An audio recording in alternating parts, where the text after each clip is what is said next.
Como sabéis, mañana se celebra el Día Internacional para la Eliminación de la Violencia contra las Mujeres. Con este motivo, los activistas por la renta básica incondicional hemos querido celebrar este evento para expresar que la renta básica universal e incondicional es un elemento emancipador. Exacto. Es un elemento emancipador que puede ayudar a que ninguna mujer tenga que someterse a ninguna persona por razones de dependencia económica, que no no se tenga que someter a ningún maltratador, ya sea este su pareja, su jefe o cualquier persona de su entorno. Entonces, para conversar sobre este tema y para ver de qué manera la renta básica incondicional emanciparía a las mujeres, queremos hoy celebrar este evento y hablar con estas personas maravillosas que están aquí. Aplica, presenta.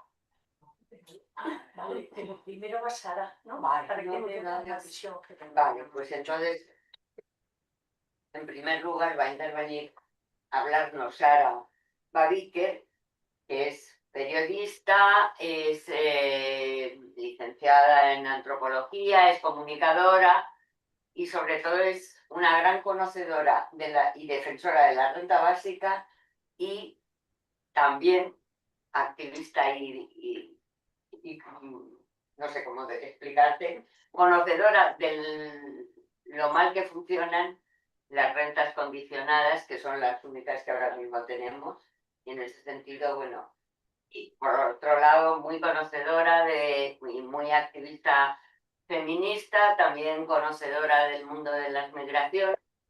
Eres una persona con un perfil muy amplio y bueno, que tenemos mucho cariño. Una dispersa.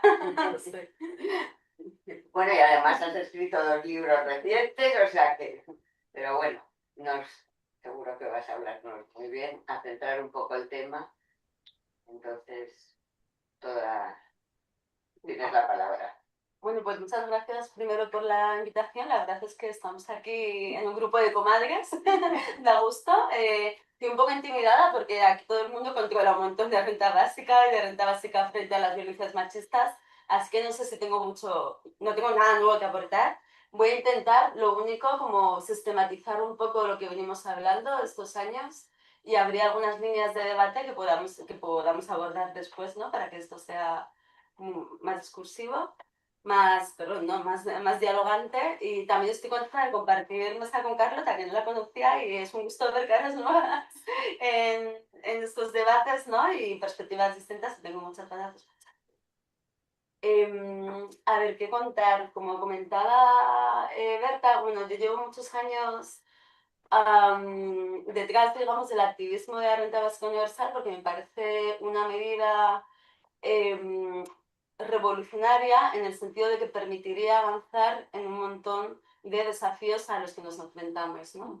En cada época, digamos que hay un desafío que ha marcado más el horizonte, ¿no? Pues yo me empecé a interesar más pues después de la gran crisis, ¿no? Del 2008, 2009, 2010, como generación decepcionada sin horizonte laboral cierto y con proyección, y ahora mismo me interesa como herramienta contra el fascismo. Y también, ¿no? Dentro de la lucha feminista. Como feminista y activista de la renta básica, siempre me ha parecido que la renta básica universal es una herramienta fundamental para acabar con las violencias. Y en estos años potentes, ahora estamos un poco de resaca de absolutamente todo, ¿no? Pero en estos años potentes de activismo feminista tengo la sensación de que se ha hablado, a ver cómo decirlo, se ha hecho mucho músculo feminista y ha sido muy potente. ¿No se oye? Sí. Sí. Ah, vale, vale. Bueno, que ha sido muy potente y se han asentado muchas cosas, pero con mucha tristeza tengo la sensación de que no hemos avanzado mucho en igualdad, más allá de muchas cuestiones simbólicas y demás que han generado mucha reacción, con lo cual un avance ha habido, ¿no? Porque tenemos a gente reaccionando, pero en términos de emancipación material, ¿no? O sea, creo que las condiciones materiales no han estado suficientemente en el centro del debate, y creo que la renta básica universal corrige esta falencia. Recuerdo algo que me impresionó mucho, ¿no? Pues no me acuerdo ya, como en el 2017, que yo llevaba poco tiempo, bueno, en España, yo soy de aquí, pero había vivido muchos años fuera, y hubo un asesinato machista en el cole de mis hijas, ¿no? Una madre de compañeros había sido asesinada por su pareja sentimental. Y que nos concentramos ahí todas en el barrio, ¿no? En Usera, y la gente se decía, y era, bueno, había pues muchas activistas, estaba la gente del ayuntamiento, ¿no? De Ahora Madrid, del momento, y había proclamas muy sentidas, ¿no? De no tenemos miedo, y la gente decía, ¡joy! ¿Y por qué no salió de esa situación? No, todo el mundo sabía que había una situación de violencia ahí. Y entonces habló una mujer de un colectivo de feministas de Carabanchel, bien de barrio, ¿no? También. Dijo, pues no salen por lo mismo que no salen tantas, ¿no? ¿A dónde vas? Con 2 hijos, cuando no tienes los medios económicos para hacerlo, ¿no? Esa situación es más grave todavía 8 años después, en términos de acceso a la vivienda, ¿no? Em, y como que quizás o veo que es un poco anémica esta concepción de empoderamiento, como si fuese una cuestión simbólica, ¿no? De sentirte fuerte, algo como fácil en el sistema neoliberal, digamos, en el que parece que todo depende de una misma y de llevar la camiseta feminista y de ser súper potente, cuando no hay una base material que sustente este empoderamiento, ¿no? El empoderamiento no paga el alquiler, ¿no? No se puede canjear por comida en el supermercado. Y este debate no es nuevo, ¿no? Como siempre que hablamos de la génesis, digamos, o siempre que pensamos en la renta básica universal y en su genealogía feminista, pues nos vamos a Silvia Federici y el salario por trabajo doméstico y a las welfare mothers, ¿no? De estas mujeres afroamericanas madres monomarentales que decían, bueno, ¿por qué, o sea, ¿por qué me pagan si cuida al hijo de otro, pero no puedo no recibo nada por cuidar a mi hijo? Eso también es un trabajo, ¿no? Eh, y fueron muy criticadas por ciertas feministas de la igualdad porque decían, no, lo empoderante es trabajar.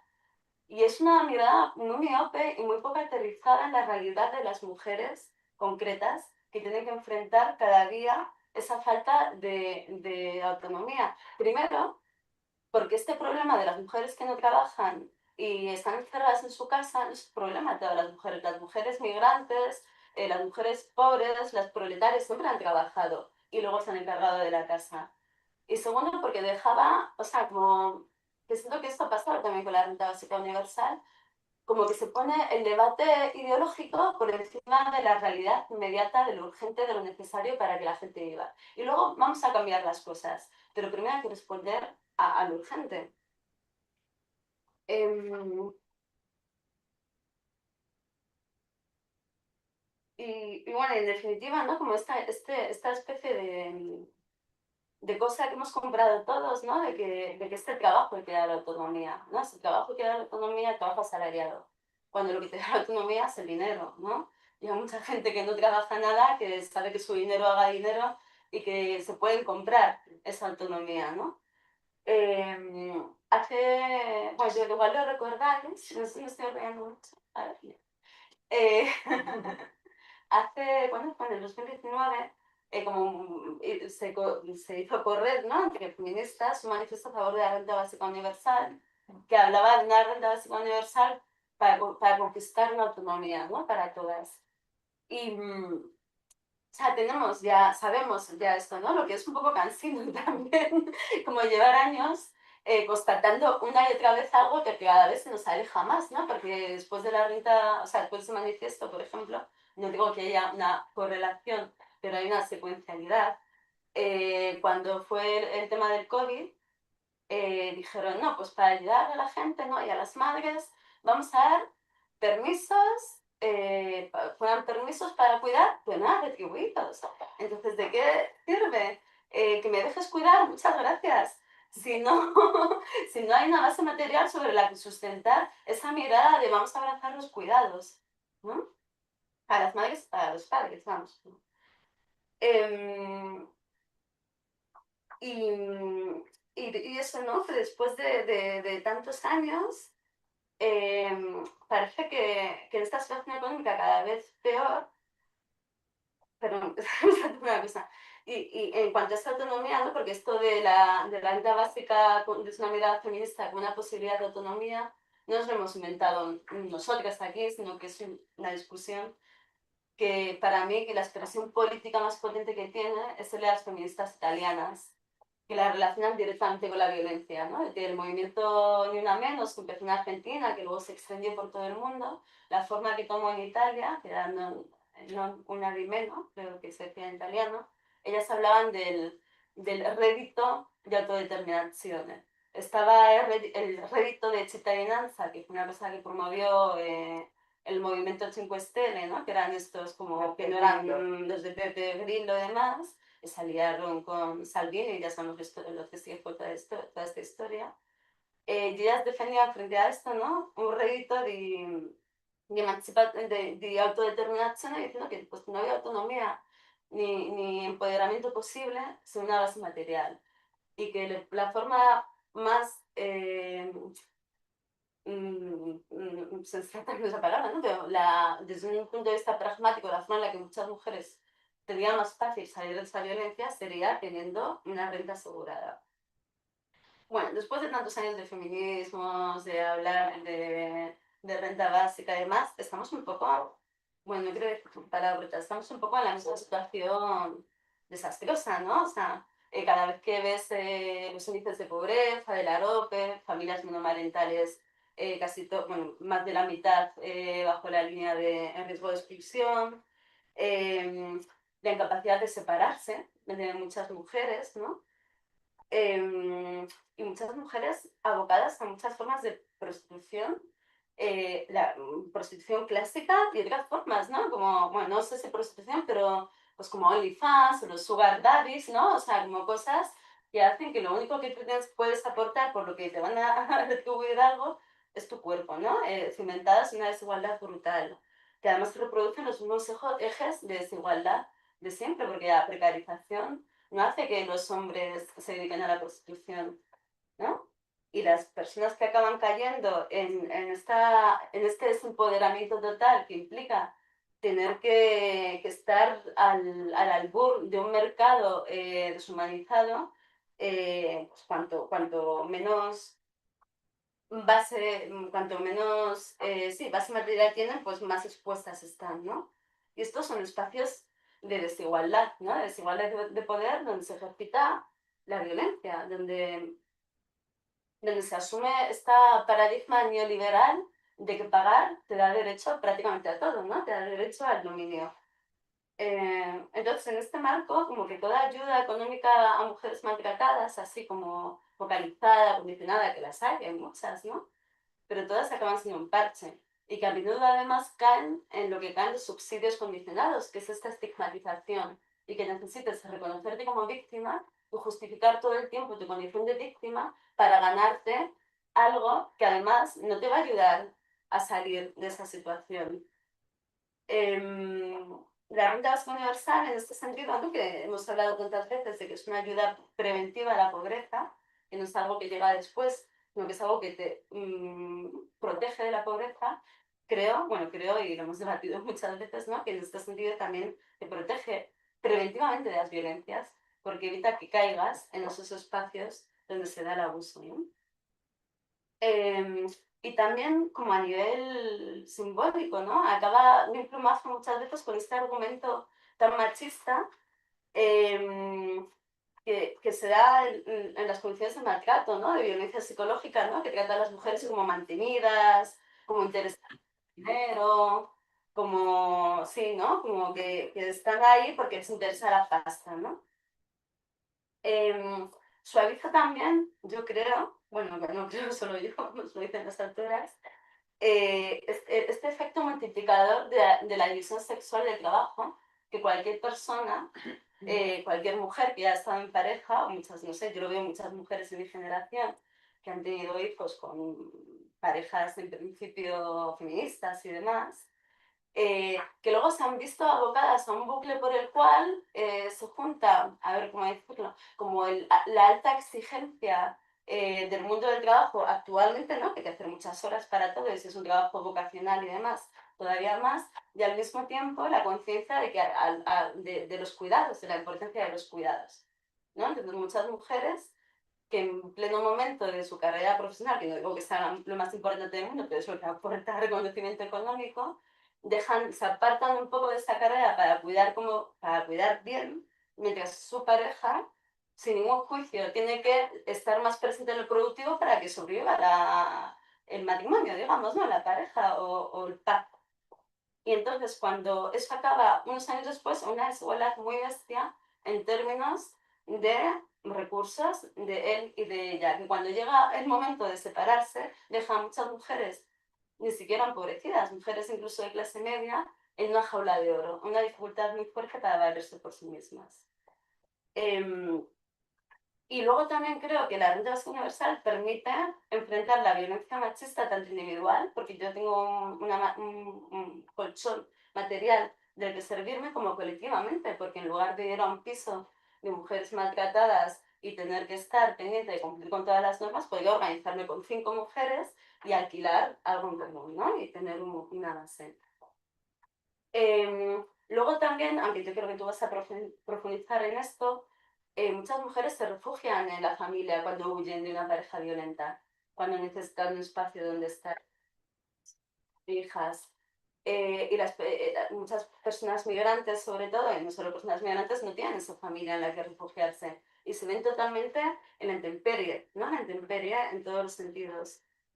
Frente a la violencia burocrática, es algo que hemos hablado mucho, que en muchos casos son las mujeres las que tienen que acceder que luchar por los subsidios, y tenemos un caso de libro, ¿no? Que es esto de los cobros, de los pagos indebidos del ingreso mínimo vital, que castiga particularmente a las mujeres, porque muchas eran mujeres que cobraban la ayuda por hijo a cargo, que son las que luego, sin comerse ¿no?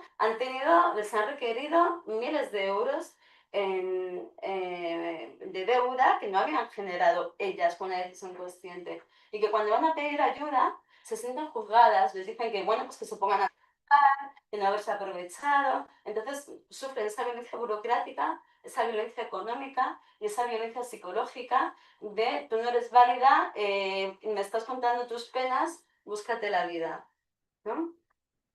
Sí, perdón, un minuto. Bueno, ya casi acabo. Así por terminar, ¿no? Por enumerar las violencias, pues esta violencia sexual, laboral, ¿no? Que sigue existiendo y que existe en todos los ámbitos. Y que no solo existe en los mismos artísticos y tal, sino que se da sobre todo en condiciones de mujeres internas, de mujeres que trabajan en hostelería, de mujeres que no pueden decir que no a un trabajo. Entonces, bueno, la violencia económica con la pareja, ¿no?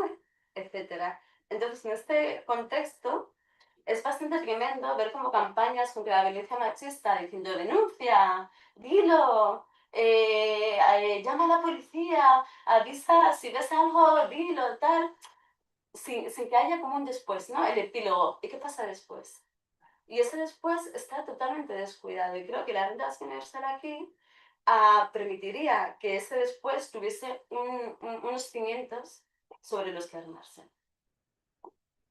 Muchas gracias. Muy bien.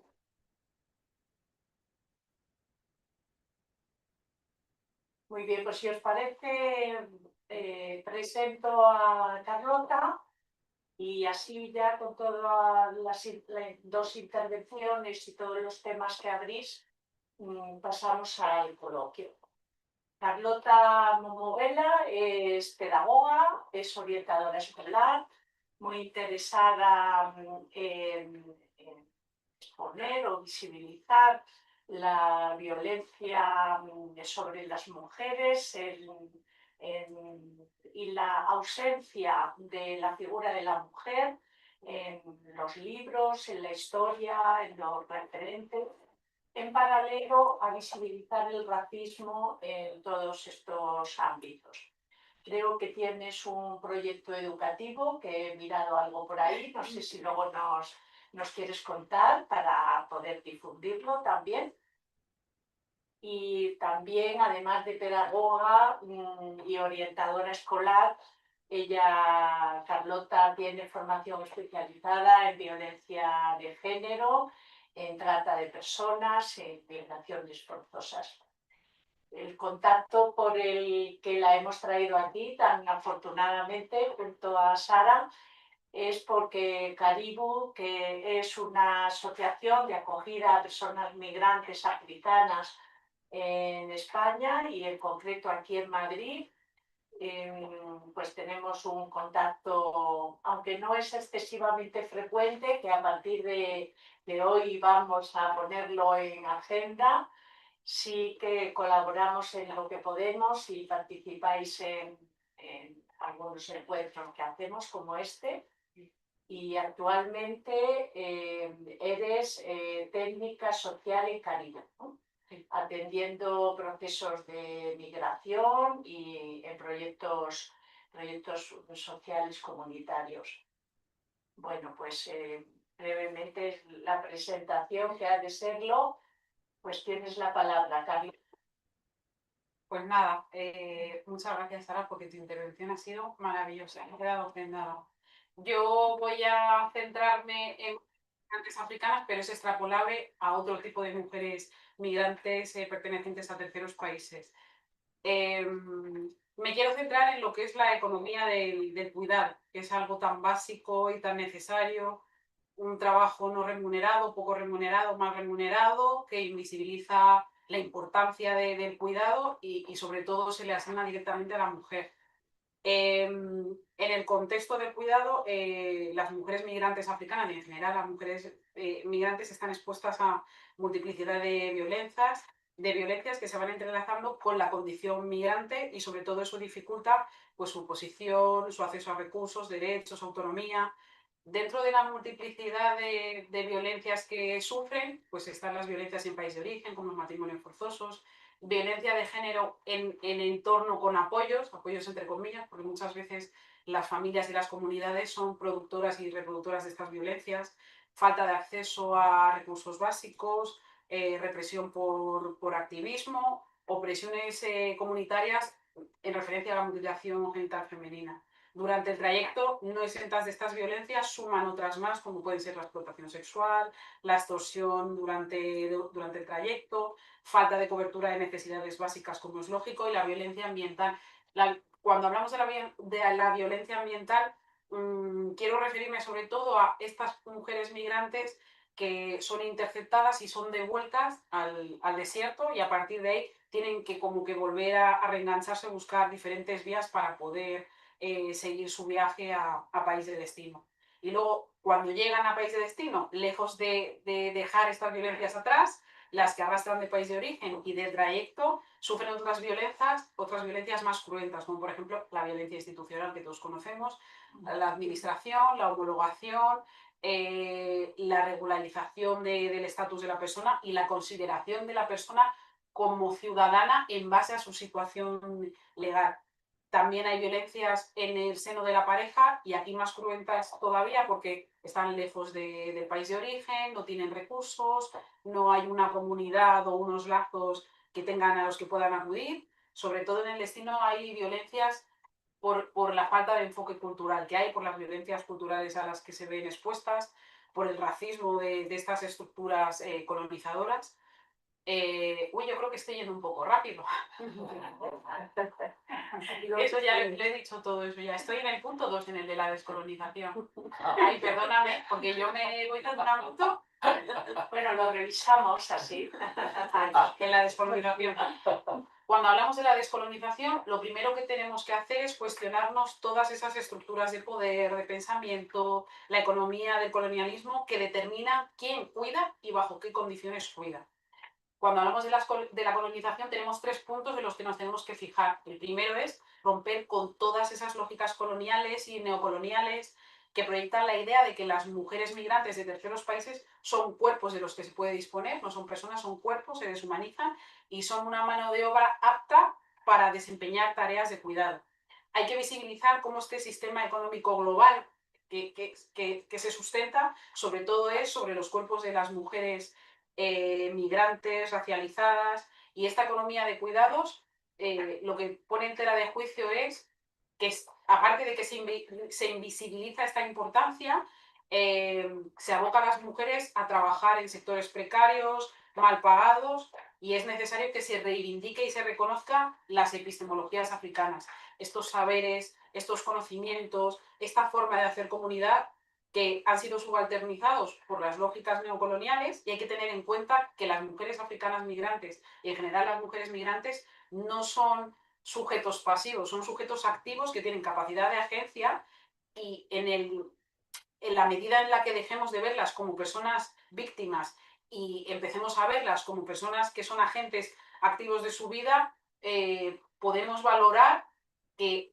el aporte que hacen a la sociedad es un aporte significativo y tiene que ser valorado y revalorizado. Después hablamos del punto 3, la economía del cuidado. La economía del cuidado, cuando hablamos del cuidado, nos referimos al conjunto de estas tareas que facilitan, que sostienen la vida, que sirven de apoyo para el cuidado o para los cuidados familiares, que el Estado siempre, como decíamos antes, el Estado siempre lo invisibiliza y pone la responsabilidad de estos cuidados siempre en las manos de la mujer. ¿Por qué es importante la economía de los cuidados? Pues porque permite que los demás trabajos existan. Si no hay alguien que soporte el cuidado de la familia, las tareas del hogar y demás, no se podría llegar a otro tipo de trabajos. Genera desigualdad estructural y hay menos tiempo pues, para trabajar, para estudiar, para mejorar en el empleo, para tener independencia económica. Dentro de la economía, o sea, dentro de la economía del cuidado, hay multiplicidad de violencias a las que las mujeres migrantes y en general a las que las mujeres están supeditadas. Por ejemplo, cuando hablamos de las violencias estructurales, como hemos hablado, pues hablamos de cómo la feminización y la racialización de las mujeres actúan en detrimento de su condición como personas ciudadanas, garantes de derechos, cómo esas políticas migratorias a las que están supeditadas les obligan a aceptar empleos mal remunerados, de baja cualificación, cómo se precariza la vida de las mujeres migrantes y cómo se sostiene, gracias a esa precarización, la vida de otras mujeres. Cuando hablamos de violencias económicas, ya no solo son salarios bajos, irregulares o inexistentes, sino esa explotación laboral a la que están sometidas, impagos, abusos, y ya no solo esas violencias económicas directas aquí en el país de destino, sino en el país de origen, las remesas. Hay que mandar dinero a casa, hay que sostener una maternidad, una familia, un cuidado, y como no hay tiempo corporal para poder ejercer ese cuidado, se ejerce a través de las remesas, que también es una fuente de violencia porque las remesas son necesarias y eso obliga a que estén supeditadas a las violencias de las que son víctimas en sus puestos de trabajo. Cuando hablamos de las violencias simbólicas, siempre tenemos la idea, por ejemplo, en el caso de las mujeres africanas, pues que nuestros cuerpos están preparados para toda clase de violencias, que somos fuertes, que aguantamos lo que nos echen. Estas ideas lo que hacen es legitimar esta deshumanización, esta sobrecarga, normalizar la desigualdad y sobre todo justificar los abusos a los que son sometidas. Cuando hablamos de las violencias en el espacio laboral, como hablaba Sara, nos referimos al maltrato de los empleadores, a las amenazas, al acoso, a las violencias. Y finalmente acabamos con las violencias en torno a la salud mental, la salud emocional, la falta de redes, la falta de tiempo para hacer comunidad, el desconocimiento de las leyes, de los propios derechos, la situación de irregularidad administrativa en la que se encuentran y esa sobrecarga física y emocional hace que también sobre sus cuerpos ya no solo pesen las violencias a las que están expuestas, sino también esa, ¿cómo diría?, esa pena que hay en estoy cuidando a hijos ajenos, pero no puedo cuidar a los míos. Estoy sosteniendo la vida de algunas familias, pero la vida de mi familia solo puedo sostenerla a nivel económico. Y la última es la violencia institucional, que como hemos hablado y como venimos repitiendo por activa y por pasiva, trámites administrativos lentos, dificultades para regularización. ¿Cómo puede ser que piensen que una persona puede estar 2 años sin sustento económico, sin garantía habitacional, sin garantía de sanidad, para poder regularizarse y poder ser reconocida como ciudadana de pleno derecho? La invisibilización de estos cuidados y las políticas que siguen sin proteger y siguen justificando esos abusos. Esto lo que hace es dar lugar a un círculo de vulnerabilidad. Hay precariedad, hay dependencia económica, hay falta de autonomía, hay riesgo a más violencias y a más explotación. ¿Y cómo se...? Uy, ya suena la alarma. ¿Cómo se traduce? Ya, Un amigo que Vale. ¿Y cómo se...? Tienes un ratito, Sí. 5 minutos, Vale. Sí. Ya un poco piano. ¿Cómo se traduce esto en las mujeres africanas migrantes? Pues la carga global del cuidado recae sobre las mujeres migrantes. Son trabajos que son esenciales, pero que no se les da la importancia que tienen y además están mal pagados.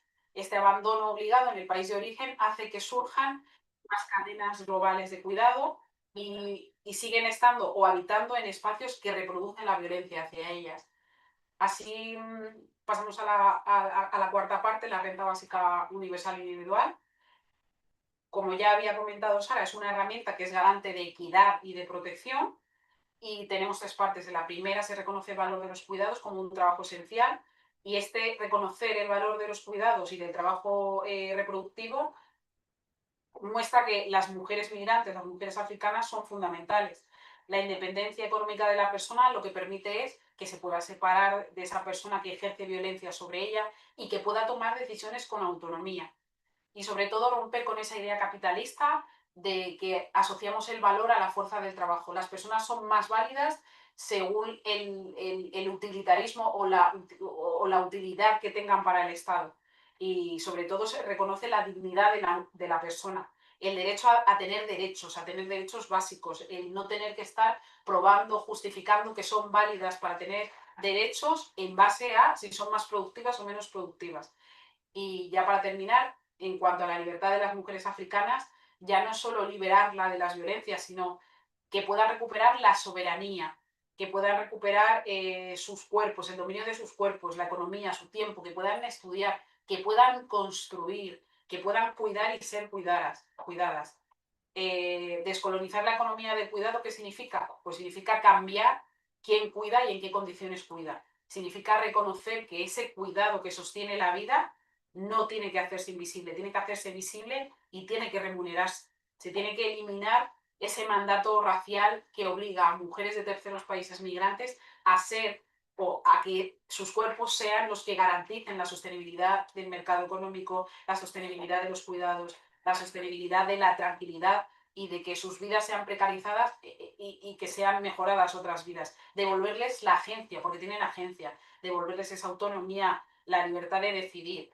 Y sobre todo el significado de la libertad es que estas mujeres migrantes, africanas, no africanas, no tengan que emigrar por situaciones económicas, que esa situación de cuidados no les lleve a una sobreexplotación, que se valoren sus saberes, porque las epistemologías africanas, hispanoamericanas, de diferentes lugares del mundo, son importantes y son valiosas.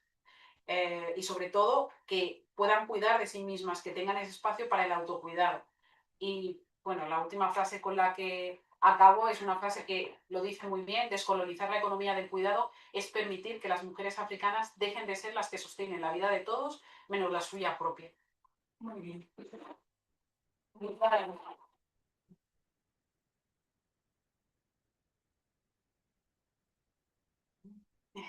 Sí que me gustaría deciros una cosa que antes no he dicho, y es que hemos dado por sentado al empezar este coloquio que todo el mundo que lo está viendo y se está grabando sabe lo que es la renta básica incondicional.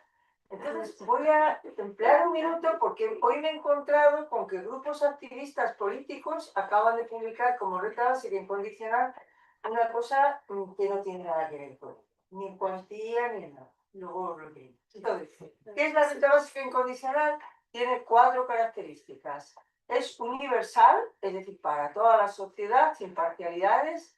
Es individual para cada individuo de la sociedad, desde que nace hasta que muere, no importa su edad, no importa su condición, no importa su situación.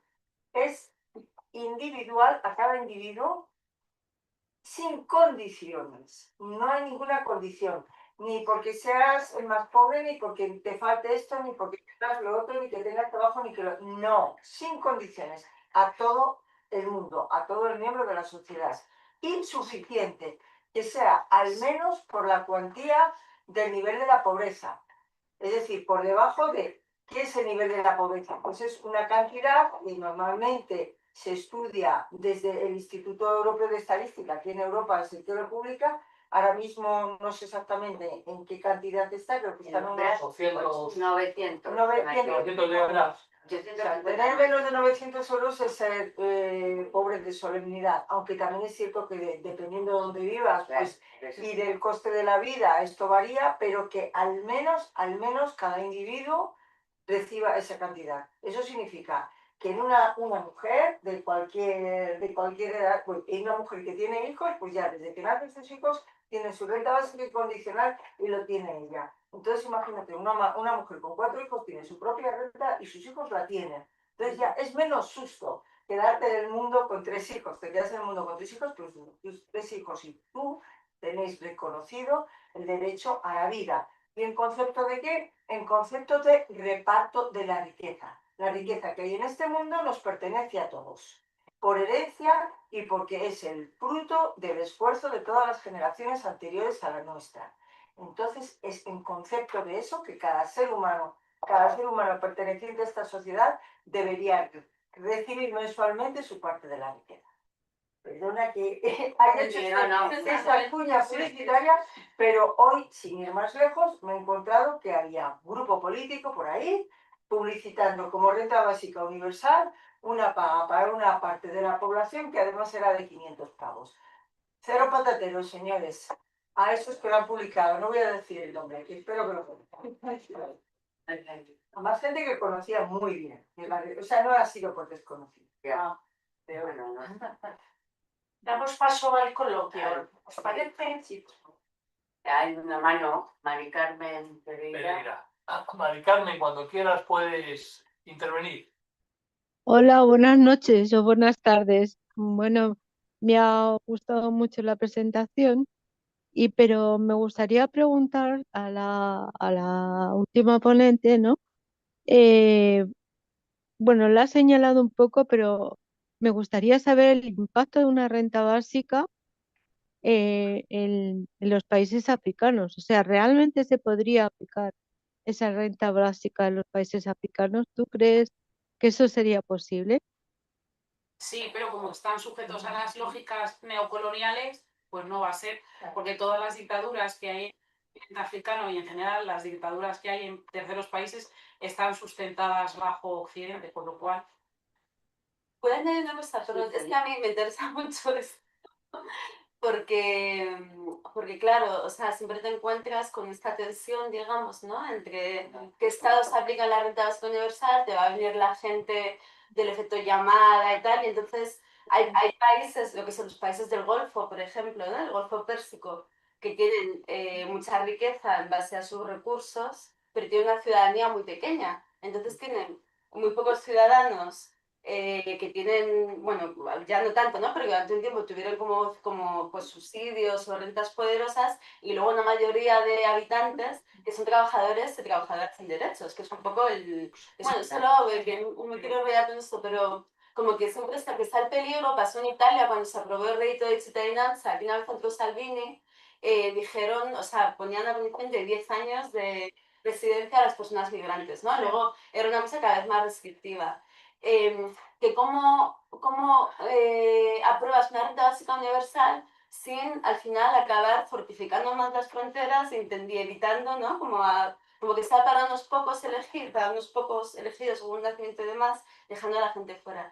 Y en una entrevista con Luis Torrens hace ya tiempo, como que ya hemos hablado un par de veces de esto, porque a mí me parece muy interesante, se habla de la renta básica universal ya no tanto como algo que aplique un Estado africano, ¿no? Un Estado europeo, sino como una mirada también global de que parte de la riqueza global habría que destinar para que hubiese una renta básica universal adaptada, digamos, a cada territorio que fuese suficiente para vivir.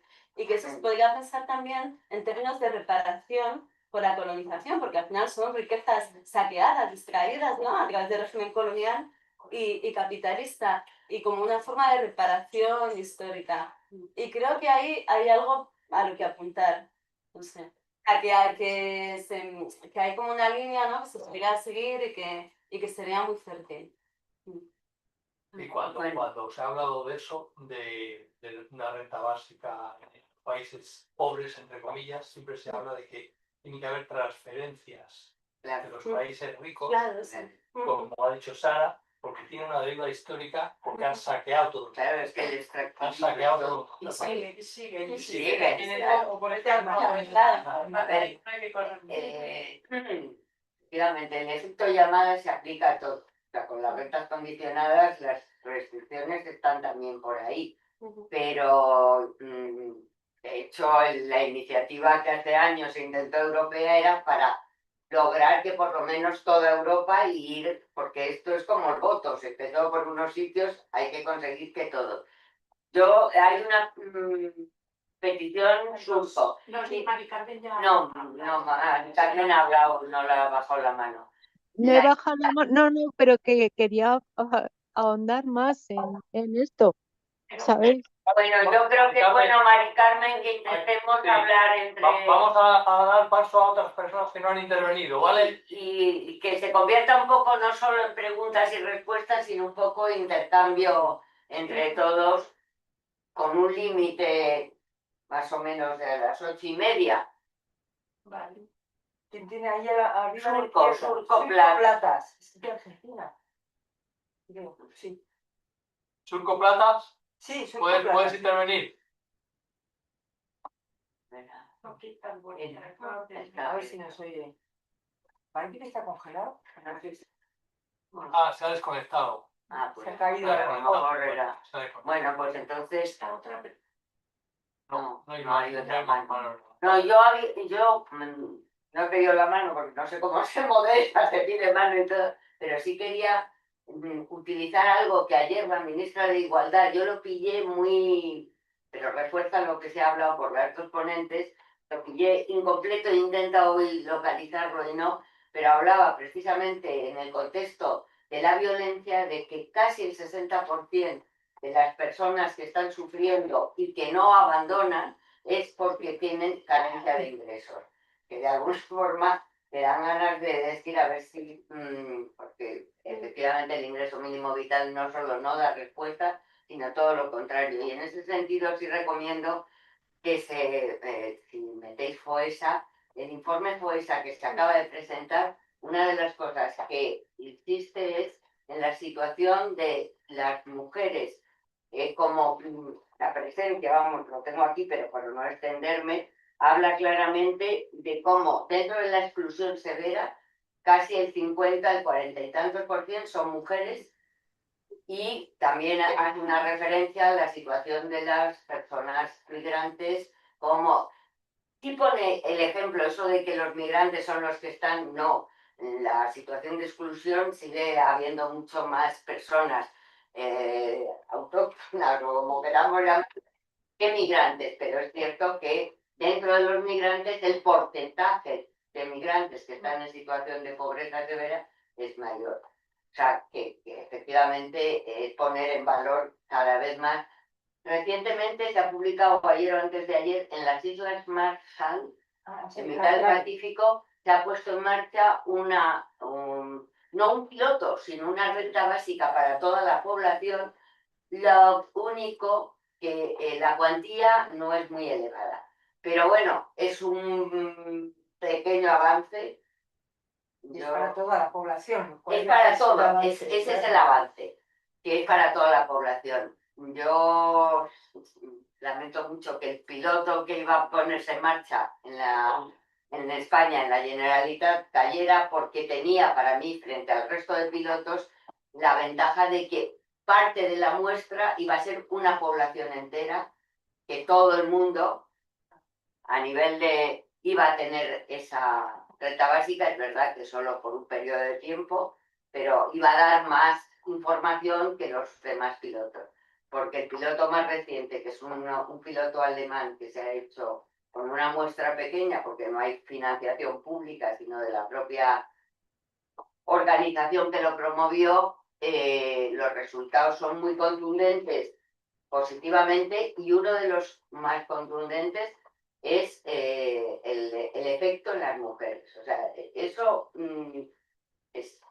se recoge continuamente. Tenemos una persona que quiere intervenir. Consuelo Ruiz, La mano. dale, habla. Hola, muy buenas noches. Lo primero, agradeceros, ¿no?, esta reunión, porque yo creo además que es un mensaje que, como acabas de intervenir, es totalmente actual.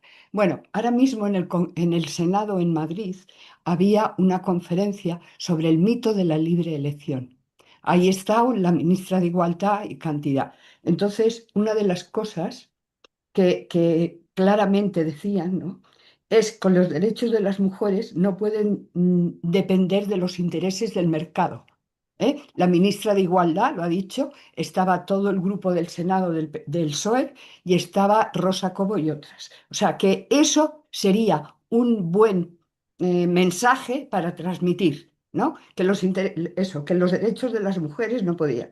Entonces ahí ya la mayoría en España, el 95% de las mujeres prostituidas son mujeres en trata y la mayoría de ellas son mujeres engañadas, o sea, que vienen por otras cosas, las engañan, ¿no? Entonces, algunas que siguen, que continúan, las que pueden escapan, pero la condición tan precaria de las mujeres, y además vosotras dos que habéis intervenido, la habéis hablado con un nivel muy amplio y internacional, está claro, ¿no?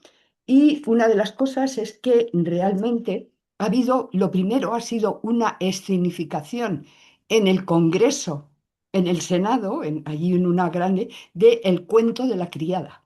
Ya ha sido impresionante. Ha ido una mujer que ha hecho una pregón y ha cogido frases de ahí, ¿no?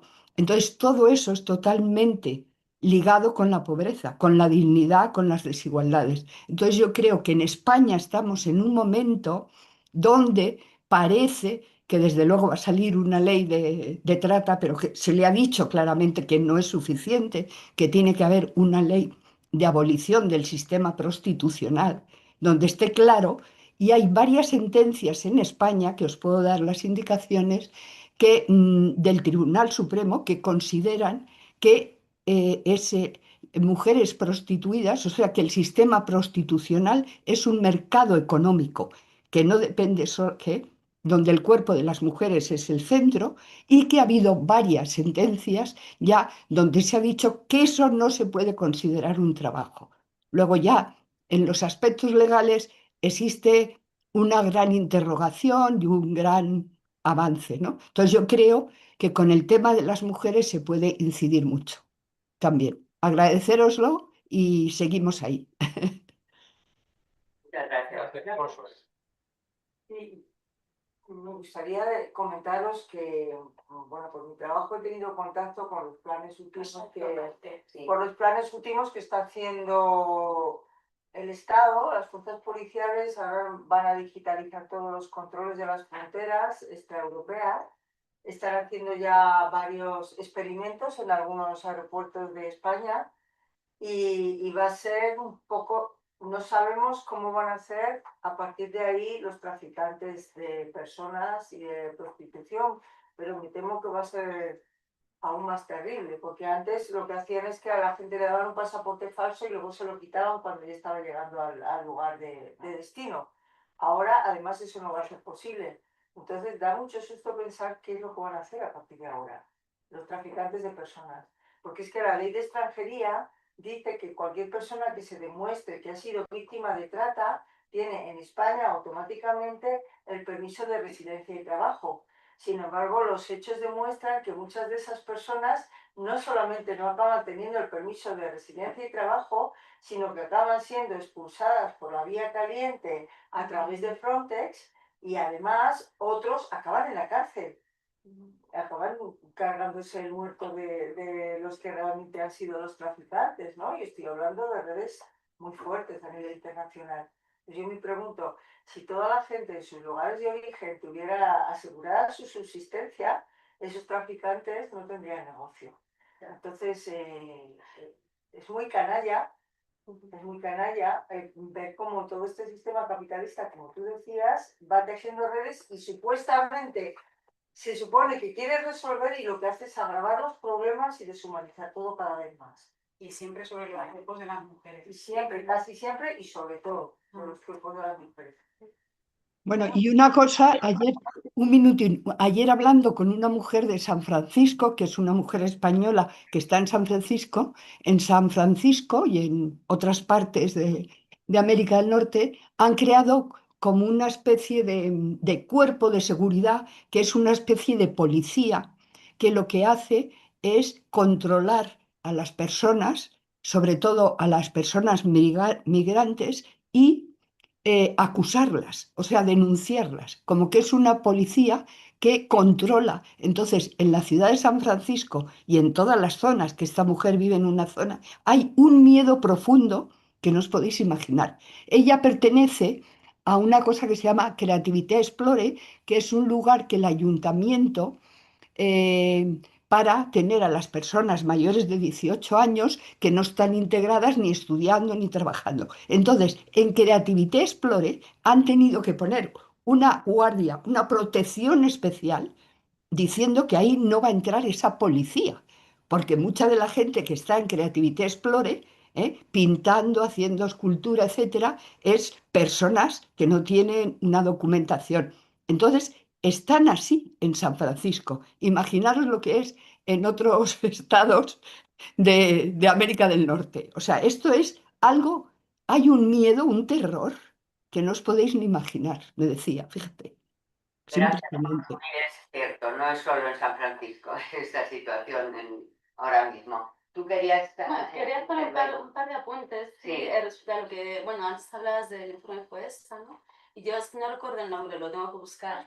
Pero había un informe de hace 3 años o así sobre mujeres migrantes víctimas de violencia, ¿no? Y lo que venía a decir es que mientras la derecha, ¿no?, se centra muchas veces en mirar, en denunciar que muchos de los maltratadores son personas migrantes, donde sí que hay realmente una clara desproporción es en cuanto a las víctimas de violencia machista. Y en muchos casos, mujeres de origen migrantes o mujeres migrantes y hombres españoles en muchos casos, porque se genera tal situación de desigualdad, ¿no?, de desigualdad económica, de dependencia económica agravada por la ley de extranjería, porque no hay una red en la que las mujeres puedan sostenerse, que da lugar a complicaciones cada más complejas aún, con la custodia de los hijos y las hijas, con la vivienda y demás, ¿no? Eso, o sea, como que igual, frente a estos discursos, ¿no?, que tan curiosos también de la extrema derecha, que por un lado niega la violencia machista y por otro lado dice, sí, pero los maltratadores son migrantes, es como aclaraos, ¿existe o no existe? Pero, ¿no?, como contraponer pues esa lógica por la cual, o sea, lo que genera violencia es la diferencia de poder, patriarcal y capitalista y racista, pues la diferencia de poder. Y por otro lado, respecto al tema de la prostitución, que es un tema muy polémico, ¿no?, y que nos agita mucho como feministas, o sea,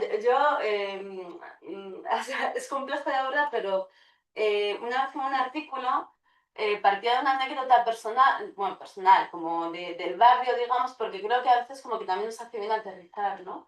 Y el contexto era en un barrio en un bar de mi barrio, pues un señor del barrio, un tío rico, ni nada, que se quejaba con la camarera, que era migrante, de que sus inquilinos, que también eran migrantes, no le pagaban el alquiler porque se habían quedado sin trabajo, y que él le había dicho a ella, la inquilina, con el cuerpo que tú tienes, ¿por qué no te vas a la colonia Marconi y en 2 noches me pagas el alquiler? Es como, ¿no?, que más allá de la trata, de lo penal, esa mentalidad, ¿no?, que no cambia, de pensar que el cuerpo de una mujer te pertenece. El cuerpo de una mujer es un instrumento del que se puede usar, ¿no? Sobre todo es el cuerpo de una mujer racializada. Y durante la pandemia, por acabar, como que creo que es como algo muy amplio, porque durante la pandemia también recuerdo que hubo gente así, también mujeres migrantes que venían de grupos de trabajadoras domésticas y demás, que me contactaron comentándome que había grupos de Facebook de ayuda, de supuesto apoyo mutuo, hombres que ofrecían un sitio en su casa a cambio de acceso sexual.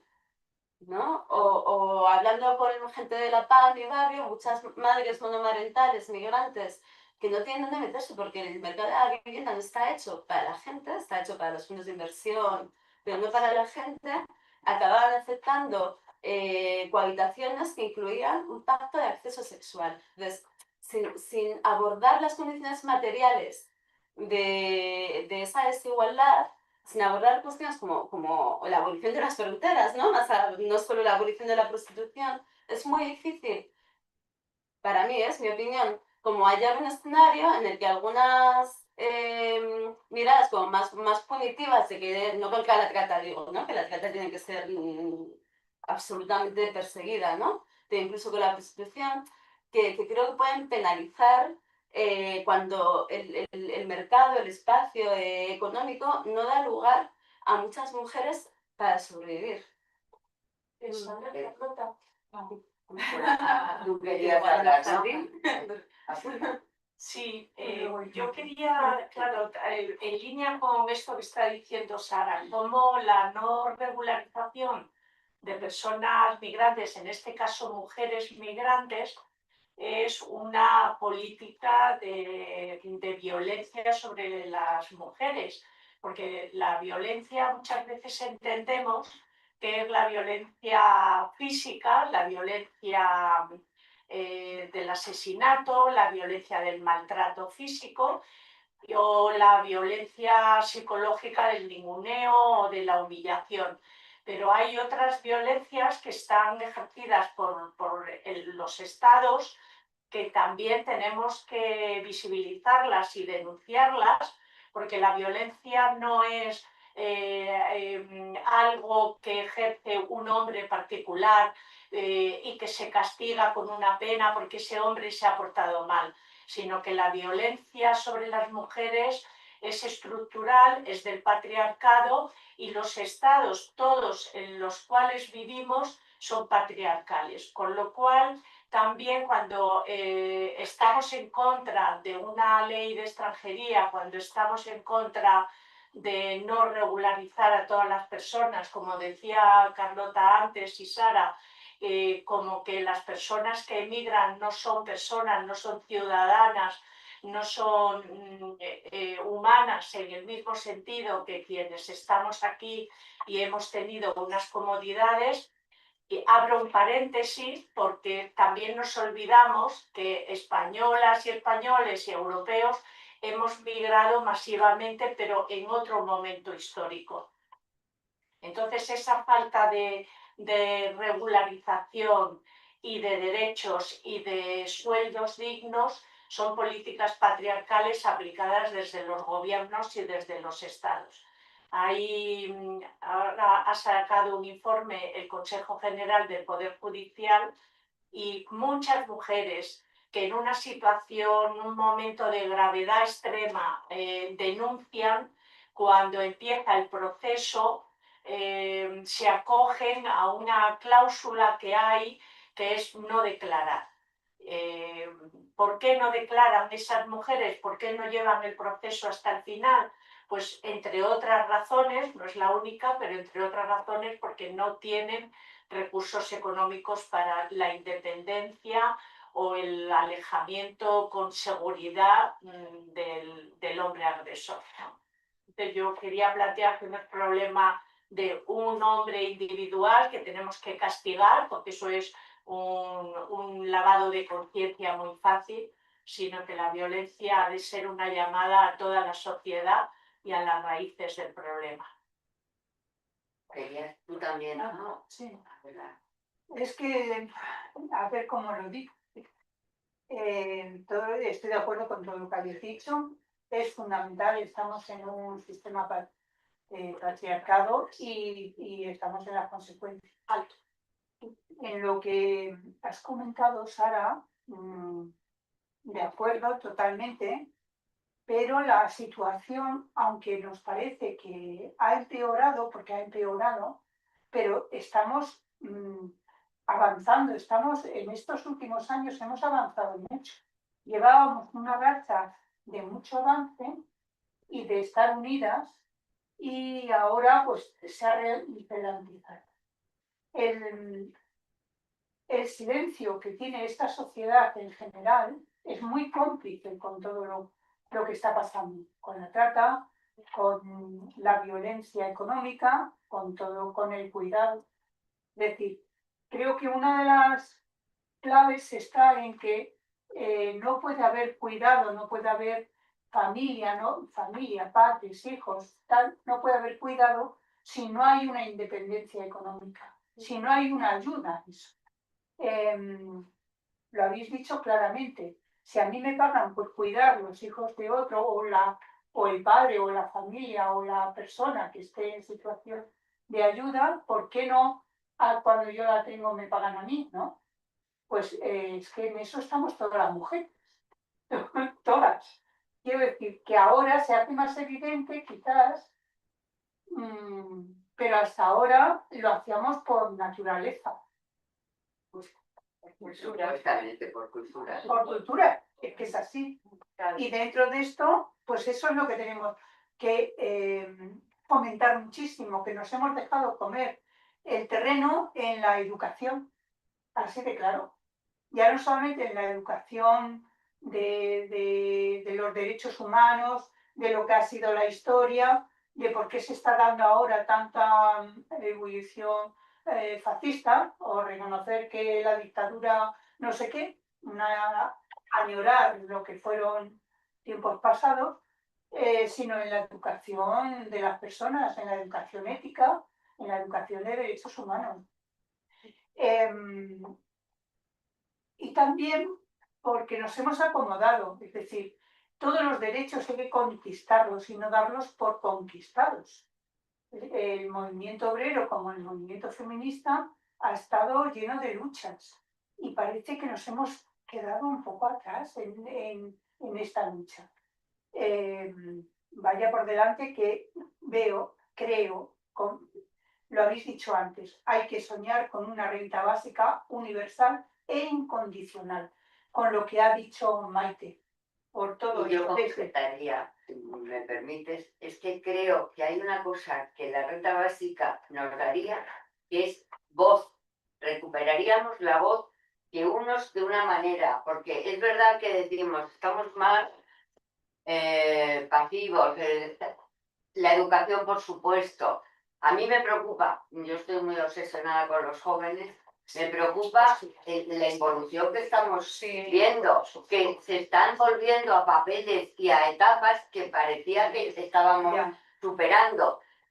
La renta básica no solo no va a resolver, la renta básica va unida a que funcionen todos los demás sistemas, que ahora mismo, y eso me parece fundamental, y dentro del contexto en el que estamos en ATAC, que una de las cosas que defendemos es los servicios públicos se están perdiendo, porque incluso la sanidad, que era lo único, yo lo siento, la educación creo que en España nunca ha sido ni universal del todo, ni tan pública, porque la vía de la concertada ha sido algo que ha distorsionado totalmente. Entonces, la renta básica nos ayudaría, yo creo, también, no solo a ese suelo básico, sino a recuperar la voz para defender todos los derechos que teóricamente están en los papeles, pero que no se están cumpliendo, ni la vivienda, ni la sanidad, que se está perdiendo muchas cosas, o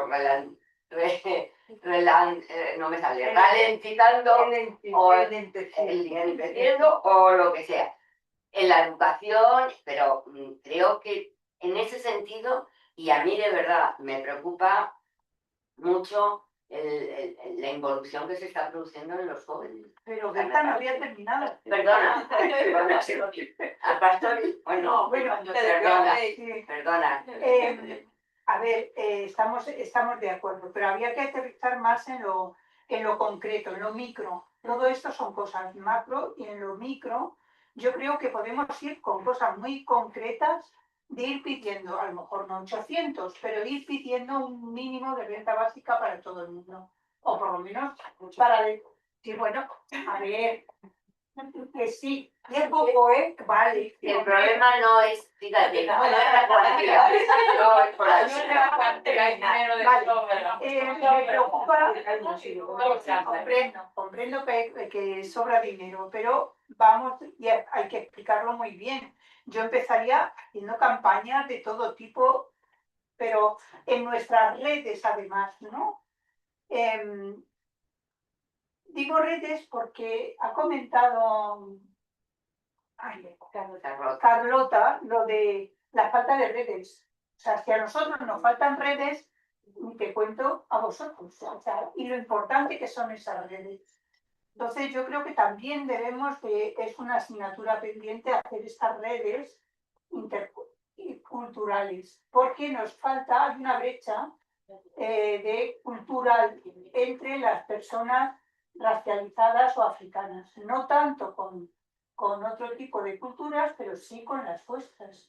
No tenemos ni idea de cómo se manejan las mujeres en determinados países, ni el contexto que hay, no falta información. Mucho que aprender. Mucho que aprender, mucho que aprender. Ojo.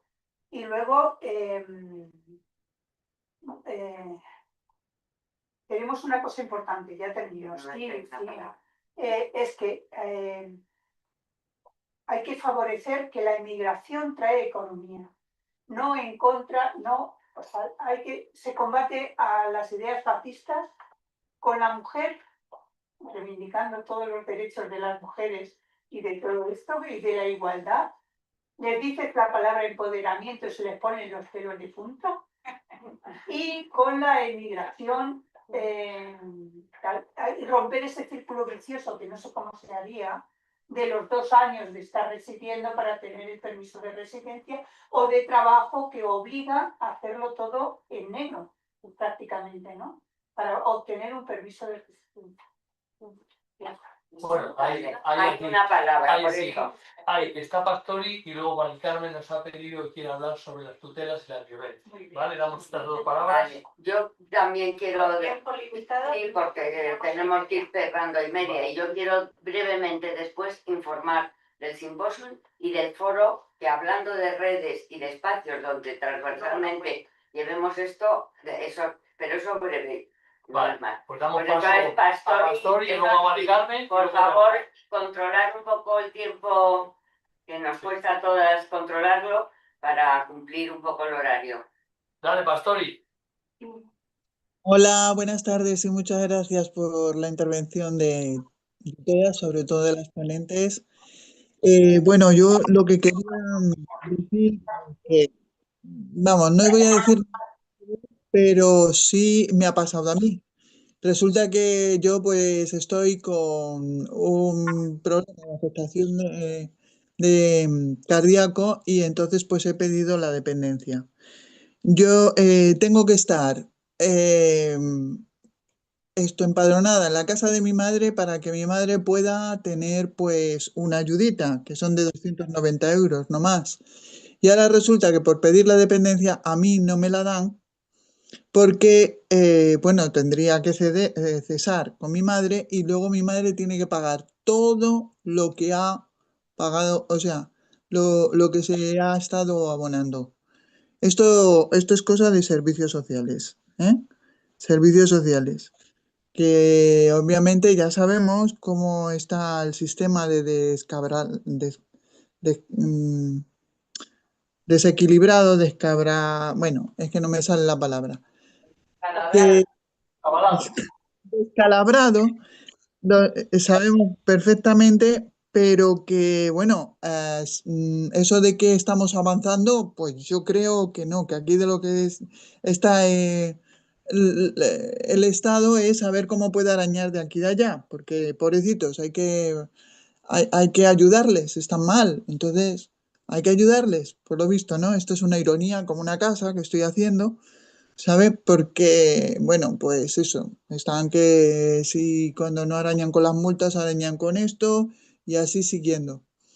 Entonces, bueno, pues obviamente, bueno, esto pues puede parecer una cosa negativa y obviamente lo es, pero no hay que creérsela, ¿no? Porque el Estado tiene muchísimo dinero, porque los ricos pues se les puede subir los impuestos. Ya sabemos que hay suficiente posibilidades, ¿no?, económicas como para que haya una renta básica, ¿no? Y no permitir estas cosas. Yo ahora voy a hacer una pertinente denuncia. No estoy de acuerdo con esto, pues porque además de que me quedo sin la dependencia, mi madre se queda sin esta ayuda y encima tiene que pagar lo que le han dado. O sea que hay que hacer algo, claro, por ahí que... Pero no es por mi caso particular, sino por el hecho de que así es como están las cosas, ¿no?, gubernamentales, como están las cosas de las instituciones. Aquí. Efectivamente, Castori, ese es uno de los ejemplos que hacía referencia a la propia Sara, que es que las prestaciones que existen compiten entre ellas y al final toca devolver. Mari Carmen, tienes la palabra y... Pero sé breve, Mari Carmen. Leticia. Ah, sí, luego sí, pero es que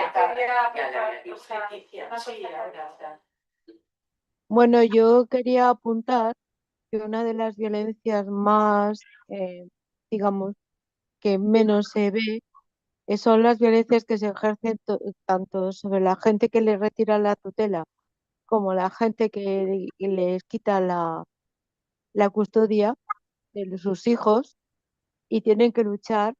Es la pobreza económica que se produce en esas familias, monoparentales o no, debido a los largos procesos legislativos y, y, y lo que hacen es empobrecerse y además, o sea, normalmente se ejerce sobre mujeres que no tienen recursos, con lo cual la violencia es mayor porque está en peligro con quién se llevan a sus hijos, que puede ser una institución o puede ser un maltratador.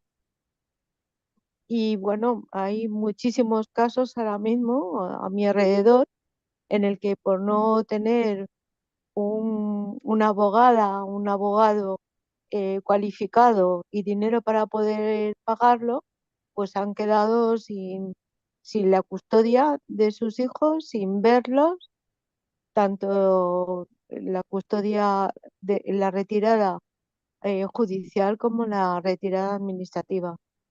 Yo creo que eso es una lacra para los niños que se les mete en los centros de menores y para aquellos que van con los maltratadores. Estamos creando una sociedad de niños. Gracias, pero no podemos, lo sabemos, efectivamente esa es una de las situaciones más claras de las consecuencias de la pobreza de las familias. O sea, lo que Claro, pero yo Pero- lo que quería, es que no podemos extendernos, se nos echa la hora y ya has dejado eso como una cuestión importante. ¿Tiene la palabra Leticia? Sí, no, solamente Breve. quería decir que en relación a esto de que faltan redes, yo quería decir que en los últimos años, por ejemplo, en Madrid había muchos centros sociales y ahí sí que había muchas redes y ahí sí que aprendíamos mucho, pero los han quitado sistemáticamente porque son testigos incómodos. No, porque todo de que eso las es cosas funcionan en el momento en el que no se tutela, esa manía de tutelar, porque claro, es que les dejan en evidencia, es que yo he participado en varios y claro, lo he visto cómo han ido a por ellos sistemáticamente y ahí, por ejemplo, la epistemología de las mujeres africanas, eso se aprendía en esos centros, que no la recordaron. Pero claro, si es que cuando teníamos, si venían unos que diseñaban, unos africanos y otros ahí, armábamos unas fiestas. Sí, claro, pues todo eso se ha perdido. Y luego otra cosa muy pequeña, que también me he acordado de que esto de la explotación de las mujeres, las grandes empresas agrarias tienen muy estudiado cuáles son las mujeres que quieren en el campo y son mujeres de 18 a 24 con 3 hijos, porque esas son las mujeres fieles que van a aguantarlo todo, absolutamente todo. Entonces nada más. Gracias, Leticia. Bueno, yo digo brevemente, anunciaros para las personas que queráis que este próximo fin de semana, el viernes y sábado, en Gerona se celebra el 24 simposio de renta básica, que aunque es en Gerona, se va a poder seguir por streaming y va a haber traducción en castellano. Lo has puesto ahí para las que están en el chat y de todas formas lo compartiremos porque lo han dado hoy mismo, no me ha dado tiempo a compartirlo. Y en cuanto a lo de crear redes, para mí es fundamental que la renta básica, que es transversal a todo y es suelo, esté en cualquier espacio transversal. Entonces, como Eureka participamos en un movimiento que se llama Conferencia Más Allá del Crecimiento, que tuvo su referente hace 2 años en el Parlamento Europeo, pero que se está replicando por países. Aquí se presentó una declaración en septiembre, el 26 de septiembre, en el Congreso, donde una de las propuestas es la renta básica y la redacción la hicimos desde Eureka, y va a ver qué es lo que creará redes y donde desde luego nos vamos a mover para que estéis todos los movimientos posibles, un foro social en la Universidad Autónoma el 13 y 14 de febrero, y donde queremos que un espacio sea la renta básica.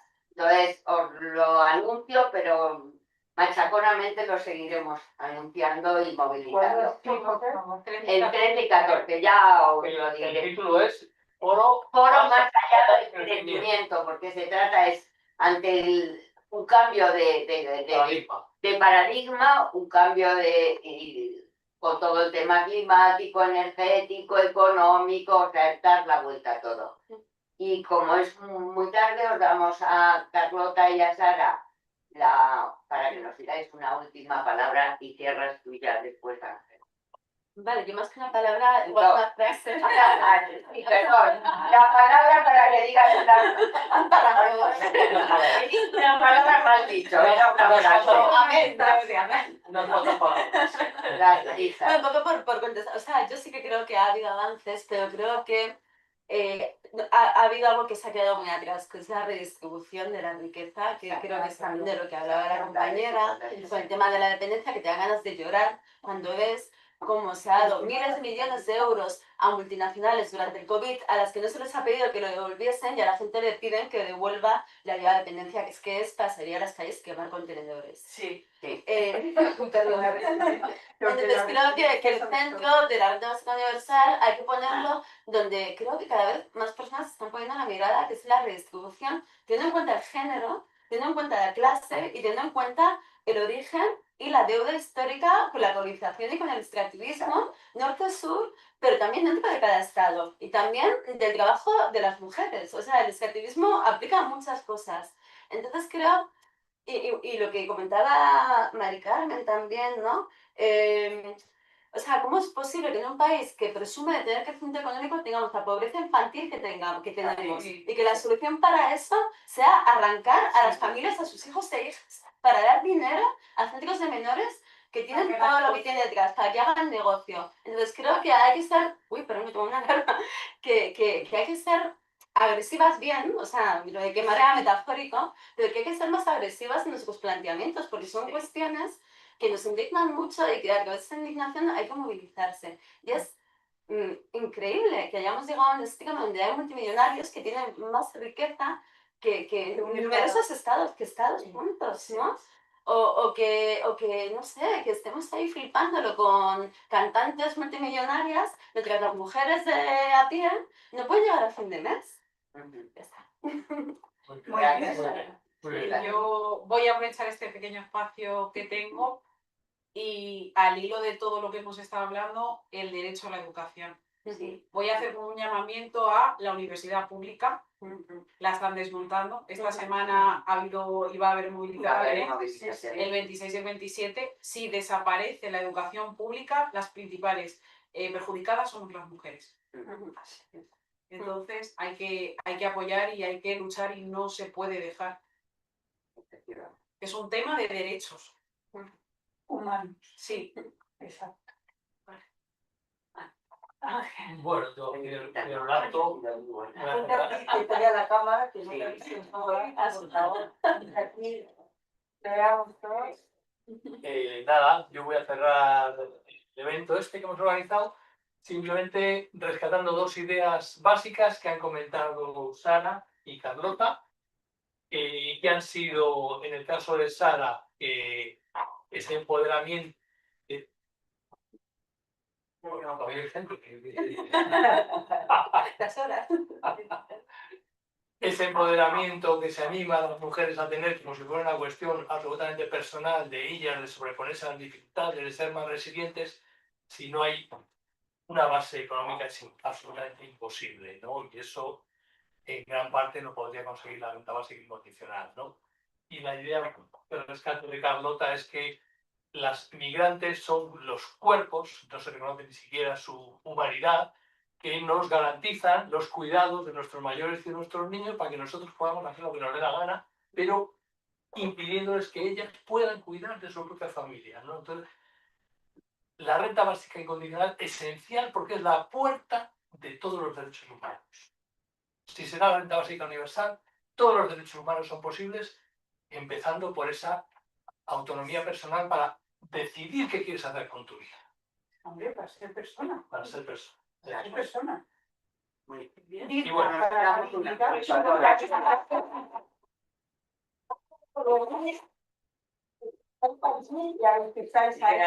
Gracias, gracias. Gracias. Lo está grabándose y lo podréis ver en el YouTube y Sí. lo enviaremos para que se pueda difundir por las famosas redes. Bueno, yo me refería a unas redes más, También, más también. de humano. Más de apoyo humano. Muchas gracias, Sara. Gracias. Muchas gracias. Qué bien. Chao, y gracias. Gracias.